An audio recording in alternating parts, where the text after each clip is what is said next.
O Expresso tem uma nova subscrição que lhe dá acesso completo ao The New York Times, com atualidade, jogos, culinária e muito mais. E ainda aos conteúdos exclusivos da SIC Notícias, incluindo o Direto Vertical, a nova e inovadora emissão que se adapta ao seu smartphone. Subscreva em expresso.pt/digital. Expresso. Liberdade para pensar.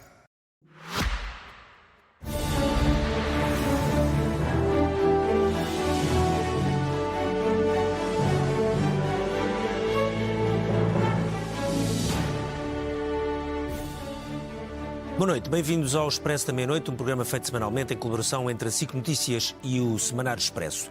Num momento em que, pela primeira vez, ao fim de quase 2 anos, na próxima terça-feira, é dia 7 de outubro, passam então 2 anos sobre o terrível ataque do Hamas a Israel e 2 anos de uma guerra que passou todas as marcas que pensávamos serem possíveis nestes últimos quase 24 meses. A verdade é que, agora que faltam estes 4 dias, pela primeira vez, parece cheirar de alguma forma a uma possibilidade real de paz. Esta noite, o Hamas deu sinal de que está disponível para aceitar o plano que a Casa Branca apresentou no início da semana. Ao mesmo tempo, Donald Trump já exigiu que Israel parasse imediatamente os ataques na faixa de Gaza.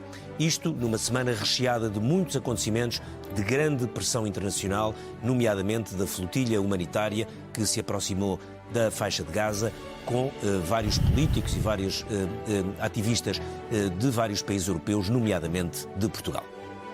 E para debater estes temas e também a polémica em torno da base das lajes, convidámos António Martins da Cruz, que é diplomata e ex-ministro dos Negócios Estrangeiros, o Francisco Louçã, que é economista e ex-deputado do Bloco de Esquerda, o Vasco Becker-Weinberg, que é ex-eurodeputado e é comentador da SIC, e o Jorge Moreira da Silva, que é subsecretário-geral das Nações Unidas e que é diretor executivo da agência que na ONU está a coordenar toda a operação logística, distribuição da ajuda em Gaza. Sr. Embaixador, eu começava por si. Donald Trump tinha alargado o prazo até domingo à noite para perceber qual era a resposta do Hamas, mas afinal foi mais rápida do que se supunha e o Hamas comunicou hoje que está disponível para libertar os reféns. Isto é um sinal de que o acordo vai mesmo funcionar? Boa noite, muito obrigado pelo convite. Esperemos que sim, Aliás, como sabe, Donald Trump tinha dado 3 ou 4 dias e depois se estendeu o prazo para domingo à noite. Portanto, aparentemente não era fácil, não era assim tão fácil. Não, claro que não era fácil. Não se esqueça que até agora falharam 4 acordos, desde que Israel é independente. Não, o que se passa, eu não sei, eu não vi a resposta do Hamas, mas já ouvi várias versões, que estava disponível para aceitar ou que estava disponível para negociar. São coisas completamente diferentes. Eu penso que e também saiu a notícia, que presumo que seja verdadeira, que havia uma dissidência dentro do Hamas entre o nível político e o nível militar, o nível do terreno. Também não sabemos se isso é verdade. Donald Trump deve apostar na negociação porque já vai pedir a Israel que pare imediatamente com os ataques a Gaza. Bom, isso provavelmente é o mínimo se queremos sentar o Hamas à mesa das negociações, no Catar ou no Egito, que serão, ou na Turquia, mas provavelmente no Catar ou no Egito, que têm sido até agora os intermediários. No entanto, repare uma coisa, eu não sei se o Hamas vai aceitar os 20 pontos.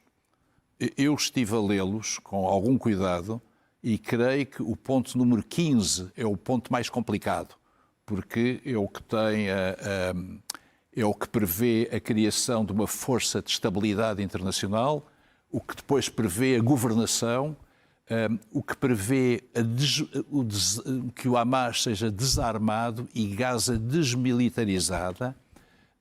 Mas isso é essencial. É essencial, mas não há calendários. E o Hamas, seguramente, penso eu, se estivesse no lugar deles, pedia um calendário. E depois há um ponto que não está esclarecido e que pode ser importante, que é durante todo o período transitório vai haver uma cúpula de governação, se quisermos empregar um termo empresarial, com um chairman, que será o presidente Trump, e um CEO, que será Tony Blair. Bom, mas durante largos meses, enquanto durar o período de transição, vão coexistir dentro de Gaza o Hamas desmilitarizado ou não, depende do calendário, e as Forças Armadas israelitas. E como é que será essa convivência? Isso não está previsto. Eu penso que o chamado ponto 15 é, na minha opinião, o mais complicado. Mas ainda assim acha este plano o mais próximo que podemos estar da paz pelo menos nestes 2 anos? Há sim por uma razão. É porque este plano foi aceito por uma série de países árabes e islâmicos. E isso é que faz a diferença toda. Foi a grande diferença que se viu logo ali a seguir à Assembleia Geral das Nações Unidas. A grande diferença. Por países árabes, os países árabes mais importantes da região, que são o Egito, a Arábia Saudita e o país islâmico, que é a Turquia, a Jordânia, que é o vizinho, o Catar, os Emirados, o Paquistão, a Indonésia, que é o maior país islâmico do mundo, tudo isto, e aceitaram o projeto elaborado, não se sabe bem se pelo State Department, se pela Casa Branca, se pelo Tony Blair Institute, mas enfim, provavelmente colaboraram todos. É um passo gigantesco para construir a paz no Médio Oriente. Não nos esqueçamos que até agora falhou Camp David, falhou a Conferência de Madrid, falharam os acordos de Oslo e estão em stand-by. Portanto, falharam os acordos de Abraão.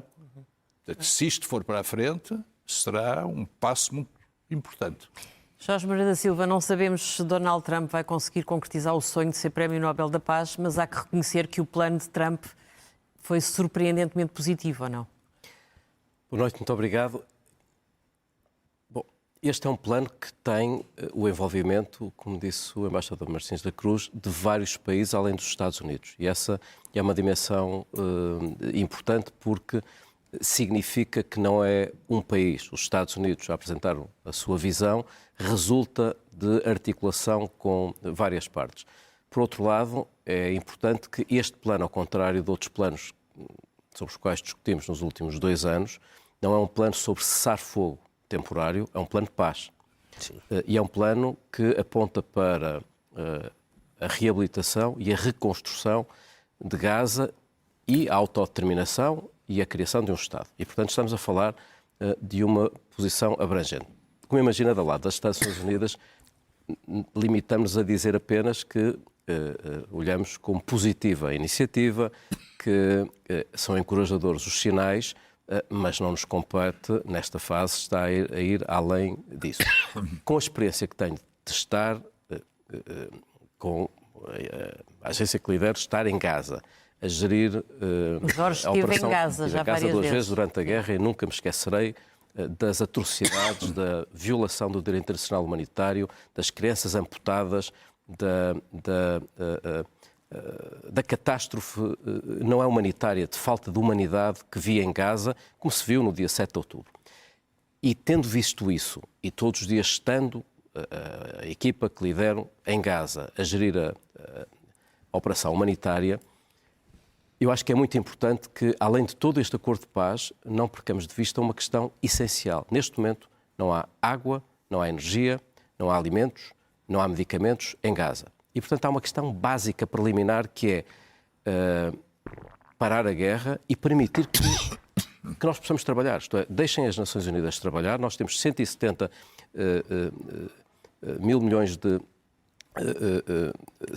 mil toneladas de ajuda pronta para entrar em Gaza. Sabemos como distribuir. Está no Egito, na fronteira. Está no Egito. Não falta disponibilidade da comunidade internacional para apoiar Gaza. O problema nunca foi logístico. O problema foi sempre político. A agência que lidera, como disse, tem um mecanismo que é aprovado pelo Conselho de Segurança das Nações Unidas para aprovar toda a ajuda humanitária, com monitores no terreno, com informação online que diz o que é que foi aprovado, o que é que foi rejeitado, porque é que foi rejeitado. E, portanto, no fundo, não há nenhuma razão que não seja política para que toda aquela população não tenha acesso à ajuda. E, portanto, eu espero que, uma vez que nos próximos dias nos vamos entreter positivamente com esta conversa sobre o plano, que não se perca de vista que há coisas que vão demorar algum tempo, mas há coisas que não podem esperar. Sim. Que é a fome, a faixa de Gaza tem fome declarada, estamos perante uma verdadeira atrocidade que precisa de uma resposta já. E, portanto, eu espero, sinceramente, que as negociações possam avançar, mas que não se perca um minuto que seja para que as Nações Unidas possam fazer entrar toda a ajuda e distribuir toda a ajuda. Sim. Francisco, No meio de toda esta catástrofe que dura há 2 anos, de repente hoje parece estarmos perante alguma saída, mas que enfim, tem de facto participado de uma série de países árabes, mas acaba por ser feita pela administração Trump de uma forma um pouco estranha, com o apoio do genro, o Jared Kushner, os seus enviados especiais, que não são propriamente do Departamento de Estado, e com Tony Blair. Ou seja, Tony Blair de repente reaparece, ele já estava há vários meses a trabalhar num plano, e aparentemente esse plano é o plano com mais possibilidade de sucesso. Surpreende? Bem, se vai ter possibilidade de sucesso, vamos ver. E no Médio Oriente as coisas normalmente têm uma possibilidade de sucesso muito baixa. Há pouco tempo houve um cessar-fogo que tinha apoio internacional e tinha apoio de países árabes. E esse cessar-fogo foi, por razões de estratégia militar, destruído por Netanyahu. O que vai acontecer agora, Jorge Moreira da Silva dizia que Gaza é uma das fronteiras da humanidade. E o que está a acontecer é um abismo em que desaparecem os nossos valores mais fundamentais. Não é? É uma atrocidade, mas é mais do que isso, é uma indústria de atrocidade. Foram mortos 400 funcionários das Nações Unidas. Foram assassinados por Netanyahu 400 funcionários das Nações Unidas.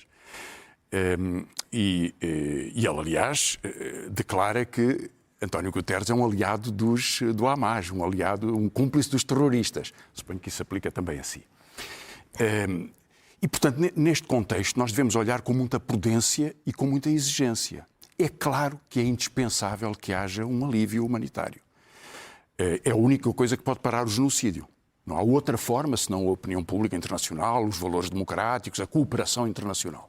E, portanto, se for possível, um acordo que preveja a restituição dos reféns, a restituição dos presos. Israel disse, é uma coisa muito curiosa, eu fiquei espantado, que tem 1000 crianças e mulheres presas sem culpa formada, que está disponível para os devolver.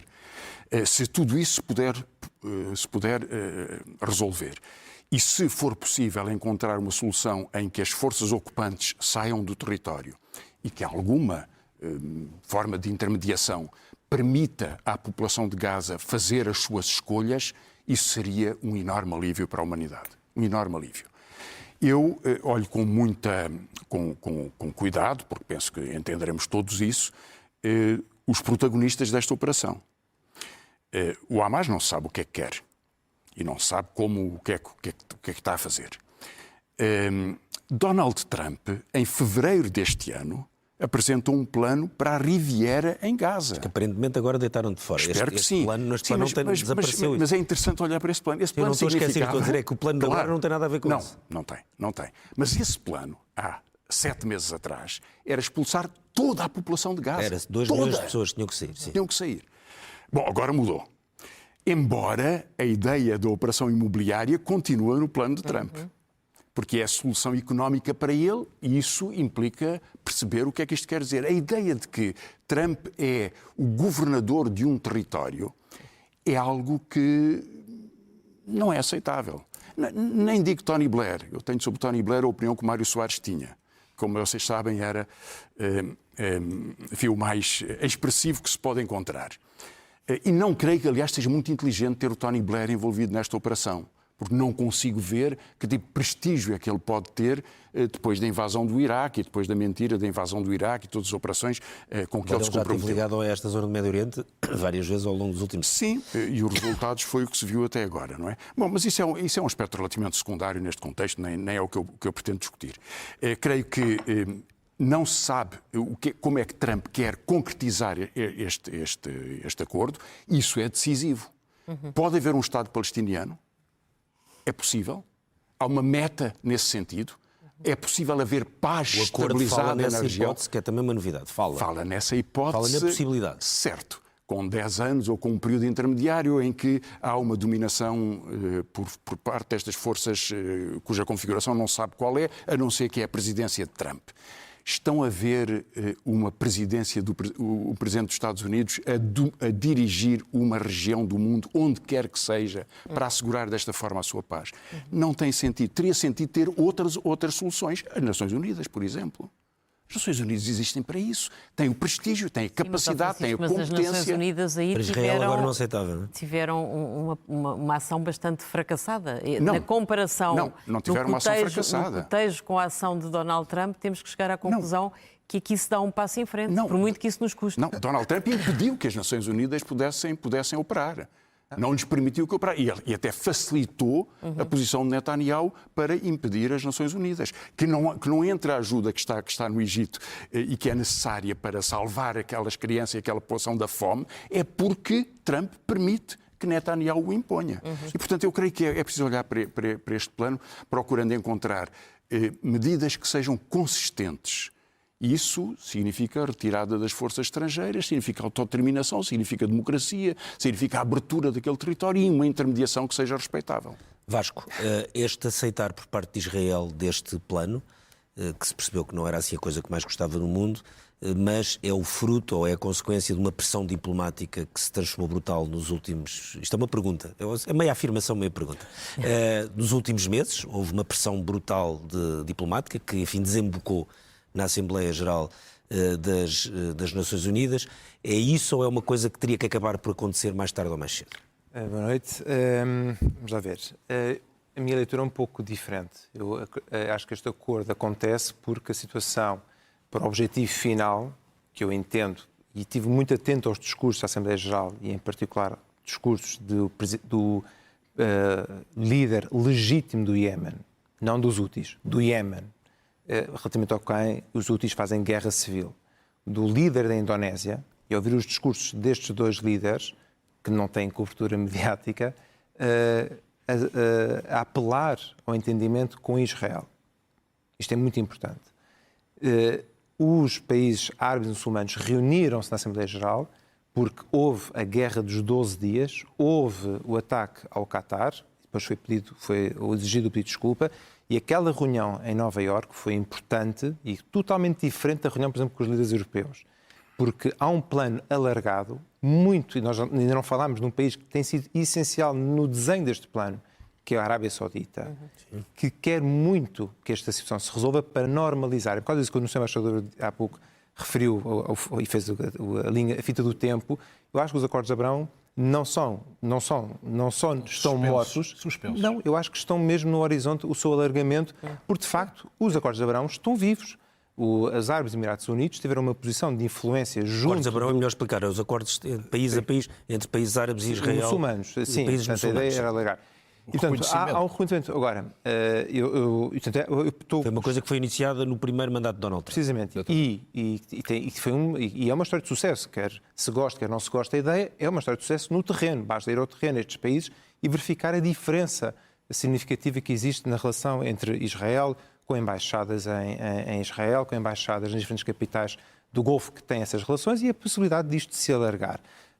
E depois isso também tem implicações muitíssimo grandes, até para a pouca centralidade geopolítica que a Europa ainda tem, e isso vai ter um impacto extraordinário, porque vai mudar.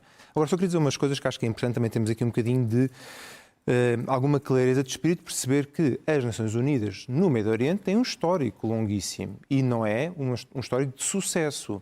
Há pouco eu ouvia, e quem sou eu para colocar em causa, mas é preciso também ler e estar atento ao que as próprias Nações Unidas dizem, às vezes dizem coisas que são um pouco contraditórias, mas a verdade é que há uma iniciativa pela primeira vez ad hoc, extremamente criticável, não ponho isso em causa, que é a fundação criada pelos Estados Unidos e por Israel para distribuir ajuda humanitária, que as Nações Unidas não quiseram colaborar.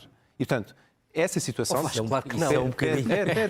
Mas a culpa é das Nações Unidas. Jorge, não me ouviu a criticá-lo assim, nem à sua agência. Eu estou a constatar um facto. Criou-se um mecanismo ad hoc, eu disse que é criticável, mas que as Nações Unidas não quiseram colaborar. No fim do dia, a ajuda humanitária tem como objetivo fundamental é ajudar aquela população em sofrimento em Gaza. Mas Ricardo, Israel minou praticamente minou todo o trabalho das Nações Unidas local desde 7 de outubro. Não queria nada com as Nações Unidas. Para mim a questão não é tanto tentar descobrir quem é o culpado do quê. Porque repara, se nós começarmos a procurar quem é o culpado no Médio Oriente, nunca vamos avançar.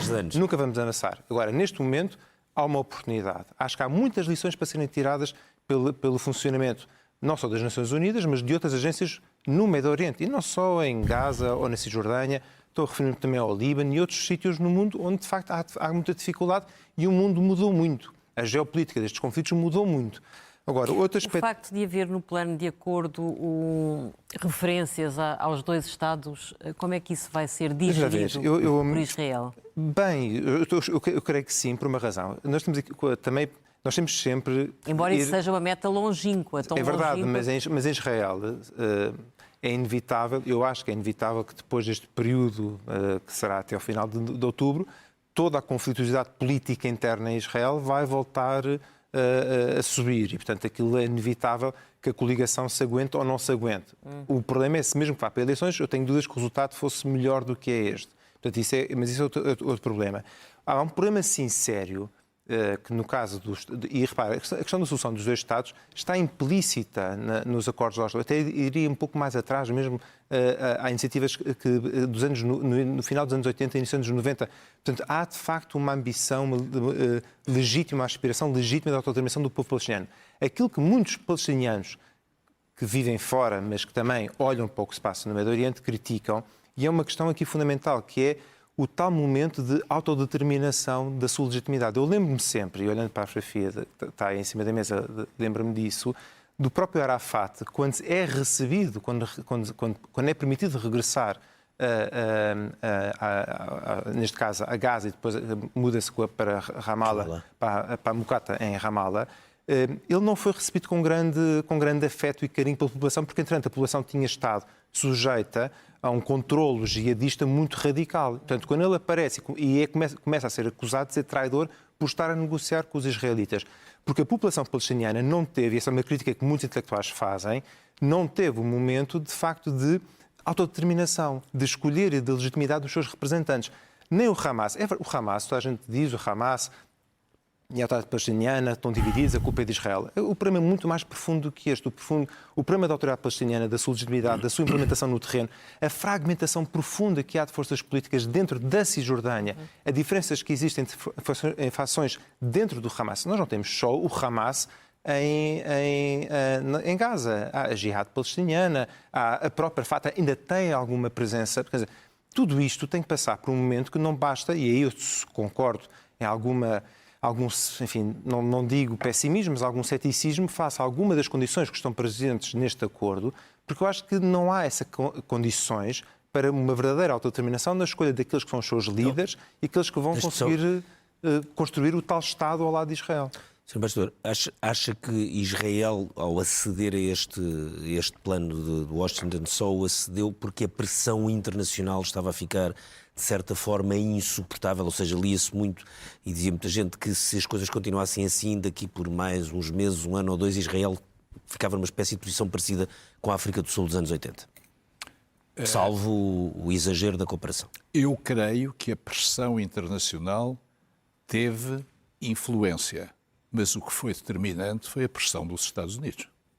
Muito mais determinante que a pressão internacional. Como se viu até agora, Israel reage positiva ou negativamente a pressões, mas a pressão importante é dos Estados Unidos. Vamos lá ver, Israel não poderia manter este conflito e outros conflitos. Nós estamos a esquecer de uma coisa. Israel foi invadida 24 horas depois de ser independente.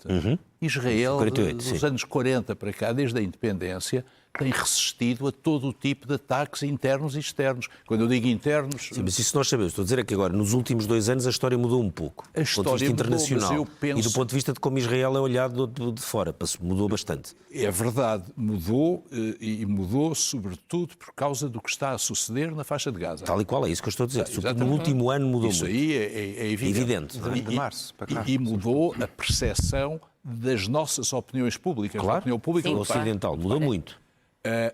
Mas o que é determinante para fazer infletir Netanyahu e aceitar este plano é, sobretudo, a pressão dos Estados Unidos e da presidência dos Estados Unidos. Muito mais, na minha opinião, do que a pressão de... Ele pode viver... E acho que não perder a oportunidade de concluir a reconfiguração do Médio Oriente que ele disse que queria fazer e está a conseguir.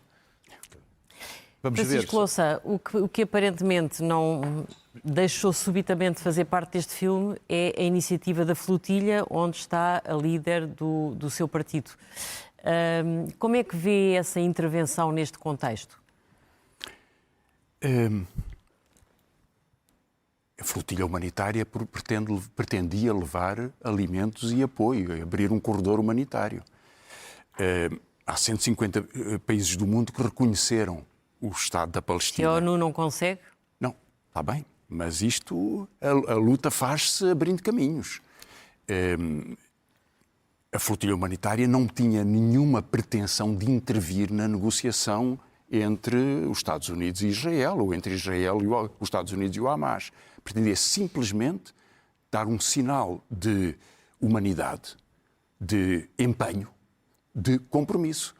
Ângela, segundo a Federação Internacional de Jornalistas, houve 223 jornalistas assassinados em Gaza. O que a Mariana Mortágua fez foi atravessar o corpo por eles e pelas crianças que morreram. 20 mil.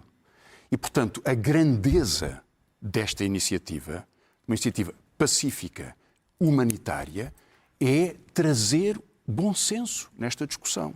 Trazer a expressão da opinião. Porque os Estados e os governos têm uma enorme obrigação, e as Nações Unidas.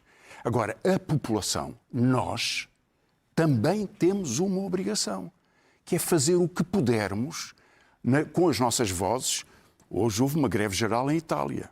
Houve 2 milhões de pessoas reunidas. Ontem houve milhares de pessoas reunidas nas cidades de Portugal. Amanhã, no Martim Muniz, haverá certamente muitos milhares de pessoas. E eu acho que isso é belo, é extraordinário. Ajuda a criar pressão sobre os governos. Percepção de que a opinião pública não tolera uma guerra, não tolera massacres, não tolera o terror. Mas não fica fora de mão, entre aspas, ou sem aspas, quando havia uma Assembleia Geral das Nações Unidas que já estava marcada e que já se sabia que ia ser um momento muito relevante, porque se percebia desde julho que Inglaterra e França iam reconhecer a Palestina, Portugal também, e depois, mas iam juntar países como o Canadá, que também é do G7, ou a Austrália, ou seja, que esse tal tsunami diplomático ia desembocar ali, não sabíamos se ia haver ou não depois o acordo americano, mas havia com toda esta pressão, se de repente uma flotilha humanitária não fica parece uma coisa, enfim, meia desconexa face quando as coisas estão a decidir outro palco. A Meloni, que tem uma enorme pressão no seu próprio país, e muitos deputados que foram esta coisa, estavam lá, inventou a história de que a flotilha podia fazer descarrilar o plano de Trump, desorientar Trump. É uma brincadeira, não é? É uma brincadeira. A flotilha representa simplesmente um ato de opinião pública. A opinião pública é uma potência mundial. Tem que se expressar. Que os governos tenham reconhecido o Estado de Israel, de 153 governos, é de uma enorme importância. Mas isso não determina a posição do Conselho do Estado da Palestina. Sim, claro, com certeza. Mas isso não determina o Conselho de Segurança. A possibilidade de haver uma operação consistente das Nações Unidas naquele contexto depende do Conselho de Segurança. E o Conselho de Segurança tem sempre o veto dos Estados Unidos. E, portanto, nós devemos olhar com muito cuidado para o que são as negociações entre governos, o que é essa forma de representação, mas, desculpe, eu estou a assistir a um genocídio, estou a assistir a uma mortandade. Estou a assistir a 90% das escolas destruídas, a 14 hospitais que já foram destruídos. Alguém se lembra da ocupação nazi da Hungria ou de França? Tomar como alvo os hospitais e tomar como alvo as escolas. Sério? E tomar esses alvos. Alguém se lembra disso? Não aconteceu. É um genocídio. É um genocídio. Mas comparar as duas realidades é completamente... É um genocídio. Há um general do exército de Israel, Golan, que foi dizer à NBC que estava indignado porque o seu exército, tomava crianças como alvos de passatempo de tiro. E, portanto, faça isto. Deve a opinião pública expressar-se. Claro que há opiniões diferentes. O nosso Vasco apoia Israel. Está bem, eu respeito isso. São opiniões diferentes. Mas eu quero... Não é o Vasco apoiar Israel. Desculpe lá. É fazer comparações para criar uma conclusão, para martelar uma conclusão. O que eu quero dizer... Não, eu exprimo a minha opinião porque tenho que compreender. Quem assiste a esta mortandade sente que há qualquer coisa que está a acontecer. O Francisco diz a opinião pública tem de se mobilizar. A opinião pública... É evidente, não deve ser instrumentalizada. Agora, só quero dizer uma coisa que eu acho que é importante termos a noção. Ninguém é dono da rua. Ninguém é dono da opinião pública. Eu acho muito bem. Acho muito bem que haja uma manifestação a favor de Israel. Estou é para vê-la. Francisco, eu não vou entrar nesse tipo de tac-a-tac para ver quem tem mais ou menos. Não é essa a questão. A questão para mim, normal o ministro israelita chamar terroristas? Como é evidente que não. Mas já uma coisa. Nós quando estudamos o genocídio, é sempre dito que é o próprio conceito em si, histórica e culturalmente, tem um peso tremendo. O que tem acontecido pela falta de rigor com que nós usamos estas expressões fora das faculdades, não dentro, mas fora das faculdades, nós assistimos, de facto, à descaracterização do próprio conceito. Isto é gravíssimo. E mesmo aquilo que acabámos de ouvir. Não, Francisco, deixa-me concluir. Vou pegar no seu exemplo. Quando se diz as escolas, os hospitais, se nós olharmos bem para aquilo que é a realidade no terreno, o histórico mesmo da implementação, o direito internacional, em tempo de guerra, é muito claro. A utilização de instalações civis para lançar ataques contra a população tornam-se um alvo legítimo. É simples, não é infeliz que isso aconteça. Jorge, é verdade. Posso dizer qualquer coisa? As Nações Unidas dizem que não. Tínhamos vir aqui para ouvir dizer que as escolas e os hospitais são alvo legítimo. Quando são usados para lançar alvos contra um outro Estado, isso torna-se... Eu compreendo que quer justificar a barbárie. Mas desculpe uma coisa, não indigna, deixe-me responder-me isto. Quando vê um ministro de Israel aos gritos sobre presos, que obrigou a sentar no chão. Isso não me indigna? Francisco, não lhe diz nada. Acusá-los de terroristas. Repara, o Nuno Melo acha que eles são terroristas. Francisco, mas o governo português não acha. Não é se eu fico indignado ou não. Aqueles presos que ali estão, que não são presos, naqueles casos são os detidos, mas aquelas pessoas que ali estão, têm um meio processual à sua disposição para contestar a gravidade da prisão que lhes foi infligida. Não é isso que eu lhe perguntei. O que eu lhe perguntei é a imagem divulgada pelo governo de Israel. Não, a imagem divulgada pelo governo de Israel, de presos que obrigou a sentar no chão para lhes gritar que são terroristas, isso não diz nada. Francisco, eu não vou responder... Não há um pingozinho de decência. Francisco, eu não vou responder para chegar à conclusão que você quer que eu chegue. A sua barbárie... Você já chegou à conclusão. Não, a sua indignação é que é seletiva. Não, a minha indignação é o que eu penso. Não, porque não tem uma palavra sobre o que o Hamas, por exemplo, faz aos próprios palestinianos. Não tem uma palavra sobre aquilo que acontece sistematicamente há 20 anos de bombardeamentos vindos do Hamas contra Israel. Não. Que a comunidade internacional não fez nada. Você quer usar os aliados do Hamas. Não faça isso. Não vale a pena. Você que está a dizer isso, não sou eu que estou a dizer. Agora, só queria voltar à questão que você acusa António Guterres de ser um aliado Só uma coisa que é certa. Se há algo que verdadeiramente nós todos aqui parece que estamos todos de acordo, é que de facto é importante que haja cessar-fogo. Isto demonstra que a pressão sobre o Hamas era possível e deve acontecer tal como sobre Israel e funcionou. Agora, que nós sejamos capazes, porque cada dia que o Hamas não aceita o acordo, são mais pessoas que morrem em Gaza desnecessariamente. Mortos por quem? Desculpa lá.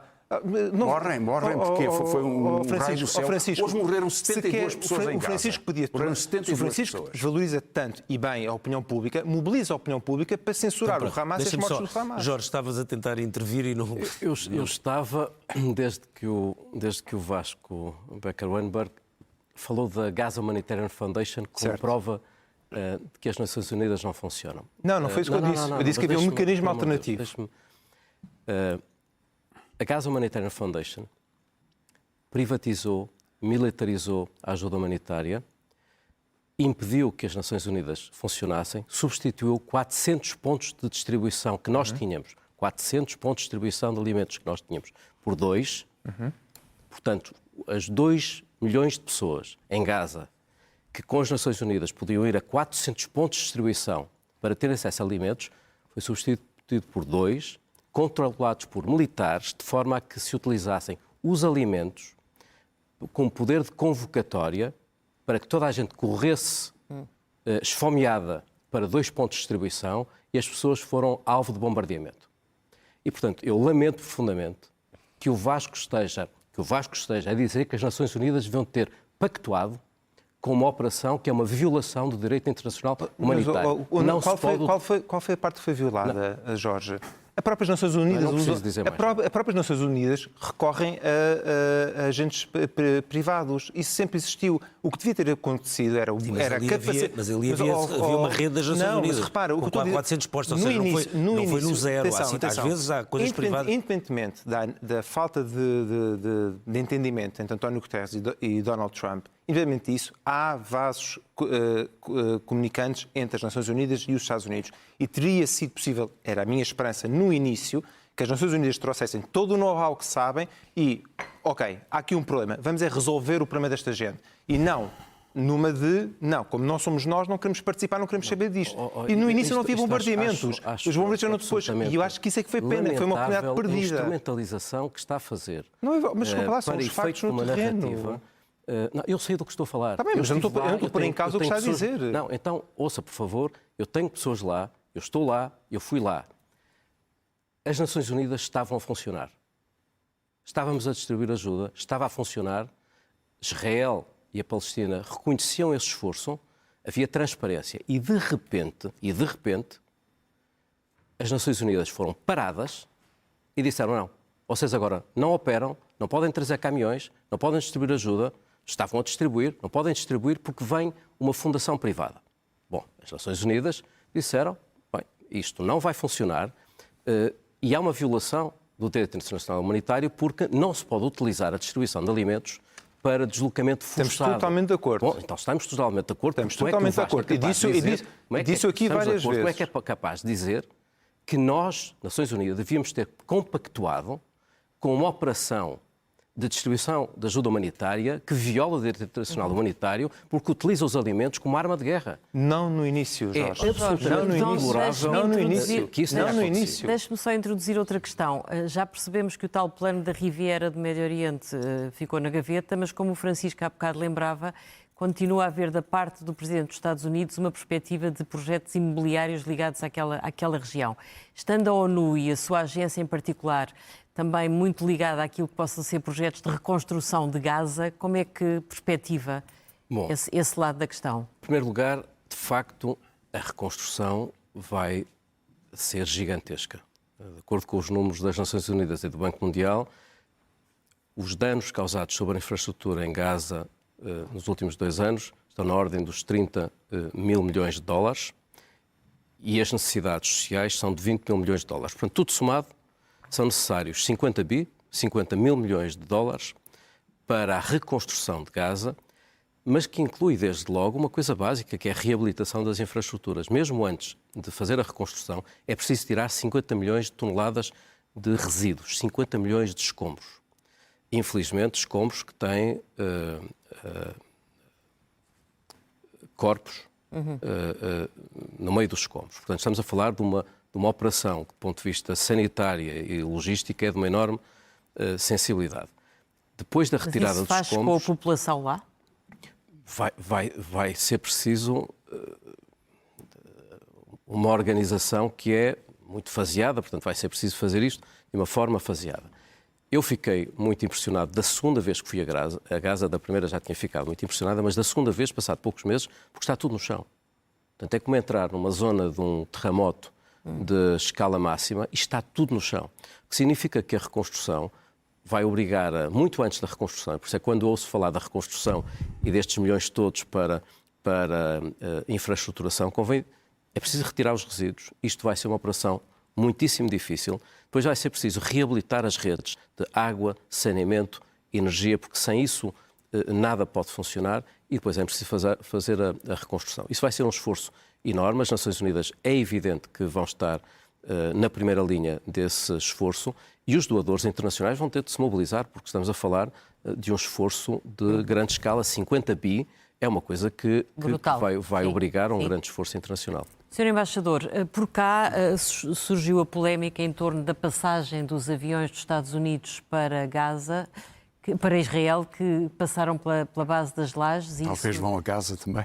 E isso lançou uma polémica no Governo, porque o Primeiro-Ministro tinha garantido no Parlamento, exatamente à deputada do Bloco de Esquerda, que essa hipótese estava completamente afastada. Portanto, Lajes nunca albergariam esses aviões. Como é que explica que isto tenha acontecido? Bom, com a sua experiência, quer de ex-ministro de Negócios Estrangeiros, quer de diplomata? Vamos lá ver. Isto aconteceu em março e abril, portanto, já há largos meses. Mas a garantia do Primeiro-Ministro foi há um ano. Vamos lá ver.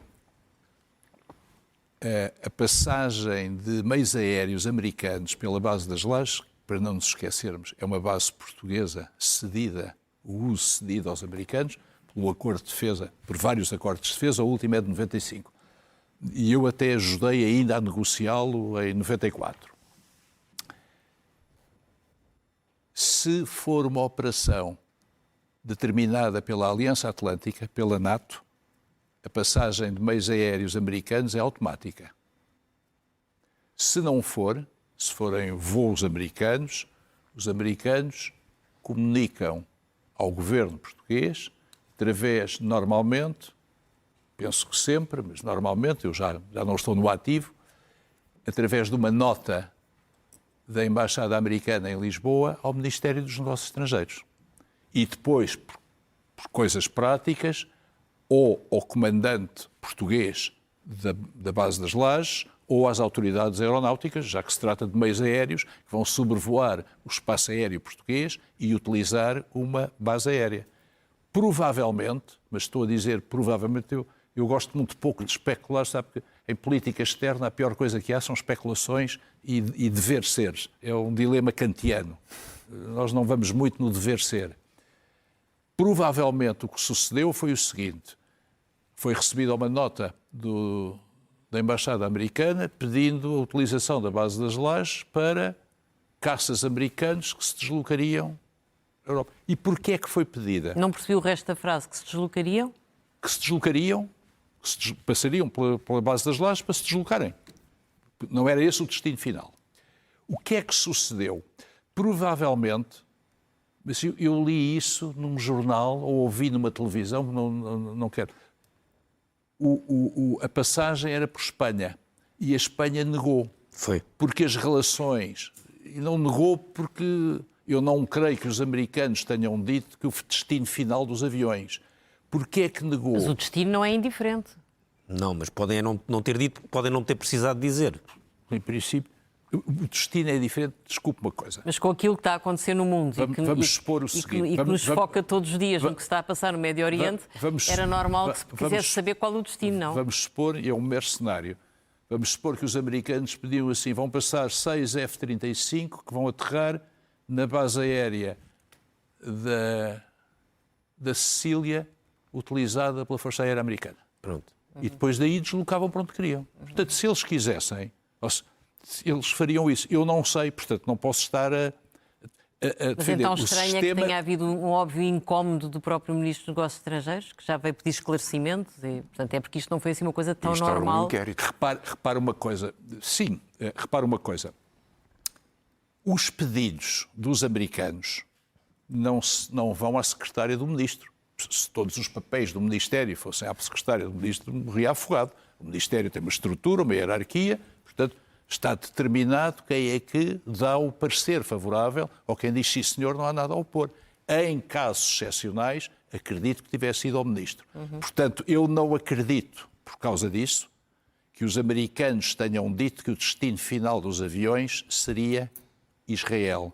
Porque, nesse caso, o ou a diplomata por quem o papel passou teria chamado a atenção para cima. Portanto, agora, nós não podemos estar a especular sobre quem tem a culpa ou quem não tem a culpa. Isso é o governo que vai dizer quem é que tem a culpa ou quem não tem a culpa. Francisco, tem alguma gravidade isto ou é mais importante, por exemplo, Portugal ter reconhecido a Palestina? É muito importante que Portugal tenha reconhecido, com certeza. Sobre este assunto eu também acho que não se deve especular. O que nós sabemos factualmente é que o Ministério dos Negócios Estrangeiros afirma que recebeu uma comunicação de um departamento do Ministério da Defesa sobre a informação destes voos e que não o terá processado por razões de comunicação. Eu acredito que a promessa de Montenegro há um ano no Parlamento, ele pretendia levá-la a cabo. Não vejo nenhuma razão para duvidar disso.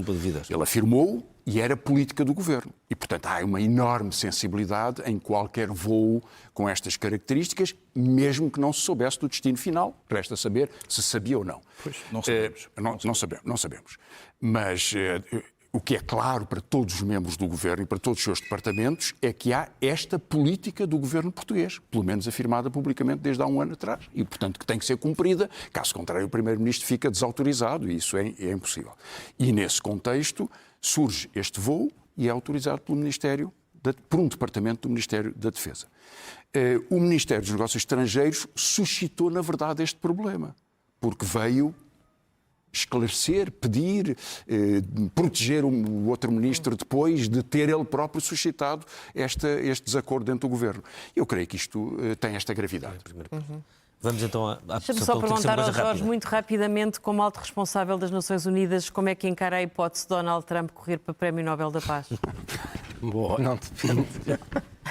Eu acho que todas as iniciativas de paz são bem-vindas e por isso, eu não vou estar a comentar isso, Angela, mas acho que este plano que o Presidente Trump apresentou é um plano positivo e eu espero que agora possa dar origem a outro processo. Mas eu gostava de dizer uma coisa que o Francisco sublinhou, que me parece importante, Diga. que é o papel da cidadania e da mobilização das pessoas. Onde isto estava a falhar era na pressão política, porque a Assembleia Geral votou, o Conselho de Segurança votou, mas a impunidade continuava. Foi no momento em que a sociedade civil se foi mobilizando nas várias capitais, nos vários sítios que a comunicação social foi dando cada vez mais ênfase a esta área e que as Nações Unidas foram trazendo evidência, que se percebeu que havia uma pressão política que fez os governos mudar. E, portanto, eu acho que é muito importante que quem está em casa perceba que não foi Nova Iorque, não foi Nova Iorque. Que vale a pena expressar a sua opção de um lado ou do outro. E outra coisa que me parece importante, eu estou farto do manicaísmo, é que é impossível criticar os ataques hediondos de terror do Hamas no dia 7 e, ao mesmo tempo, não criticar a punição coletiva dos civis e inocentes palestinianos nos últimos 2 anos. É possível criticar as duas coisas. E eu não percebo como é que, na dialética política e no espaço público, somos forçados a estar de um lado ou do outro. Nós temos que estar forçados a estar do lado do sentido da humanidade. Temos que ir à primeira página. Temos que ir à primeira página do Expresso. A manchete do Expresso diz-nos que o SIS alerta para ódio e violência de influencers de extrema-direita. É um trabalho que nos dá a conhecer os radicais mais ouvidos pelos jovens nas redes sociais. A grande foto da capa é uma foto de Cavaco Silva com Arafat. É um trabalho que vem na revista do Expresso, que nos mostra como Lisboa foi lidando com Israel e com a Palestina desde Salazar até hoje. E temos depois uma declaração de Passos Coelho ao Expresso em que diz: não vejo razão para jurar apoio a Marcos Mendes, uma declaração que já deu bastante que falar e vai dar ainda seguramente daqui até às presidenciais. Não dá para o Prémio Nobel da Paz. Não dá. Esta é guerra pura e dura. Essa está a guerra aberta. Termina aqui o Expresso da meia-noite. Nós voltamos dentro de uma semana. Boa noite.